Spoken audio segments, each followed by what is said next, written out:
Сәлем достар, эфирде Режебілян, Қуаныш қызы қалдарың қалай, не істеп жатырсыңдар? Бүгін біз сендермен теңдеу туралы өтеміз.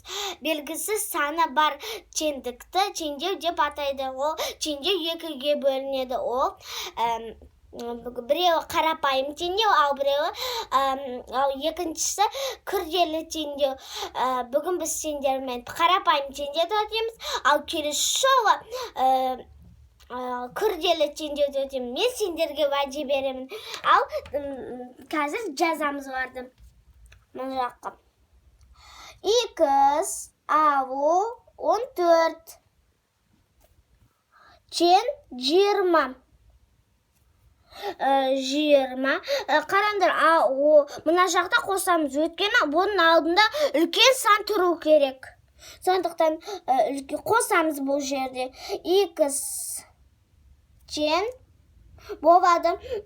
Қараңдар, үлкен санға кіші санды қосамыз. 20 қосу 14.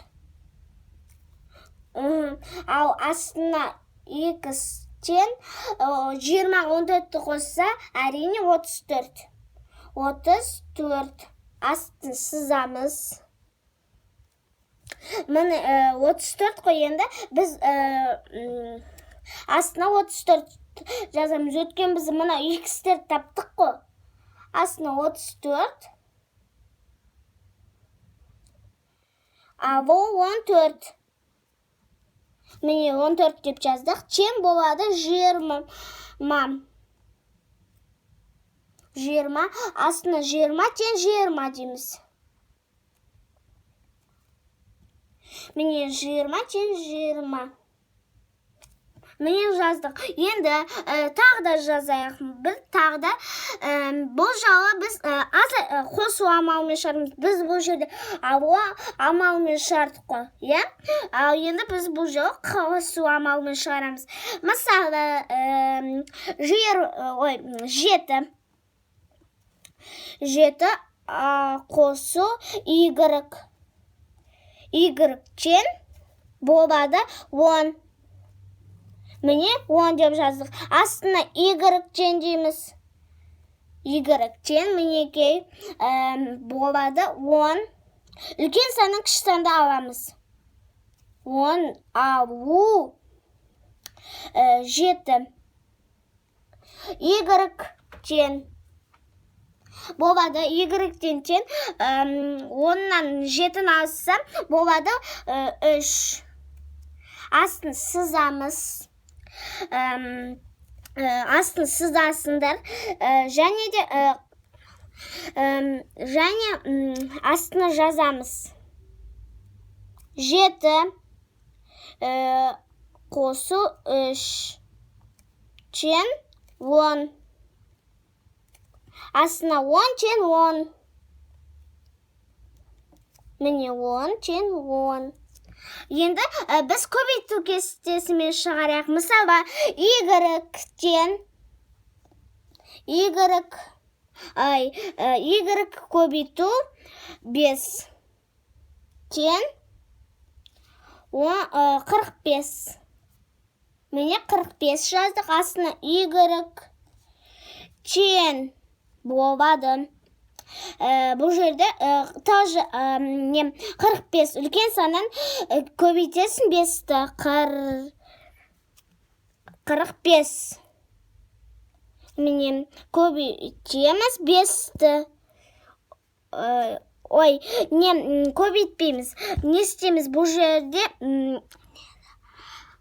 бөлумен шығарамыз. Міне бөлесіңдер. Бөлеміз тең.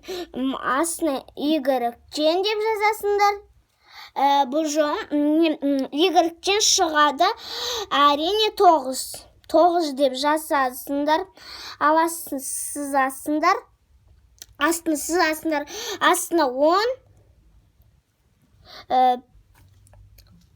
9 дейміз. 9 дейміз, ал мұның орнына көбейтесің. Сосын 5 тең 45. Астына 45 тең 45. Өйстіп жазамыз. Енді біз бөлуді жазайық. Біз жазып болдық, қараңдар, үшінен 4-ші қалды, ол бөлу. Мысалы 10 бөлеміз x тең 5. Астына жазамыз x тең болады.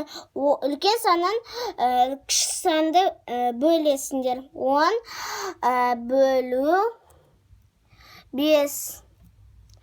Астына x тең 10-ға 5-ті бөлсеңдер болады 2. Астына сызамыз. Міне сыздық, енді астына 10 деп жазамыз. 10 бөлу 2 тең 5. Астына 5 тең 5. Сендерге түсінікті болды деп ойлаймын. Ал түсінбеген сұрақтарым болса, оны комментарияға жазыңдар. Мен міндетті түрде оқимын. Сау болыңдар. Келесі эфирден кездескенше.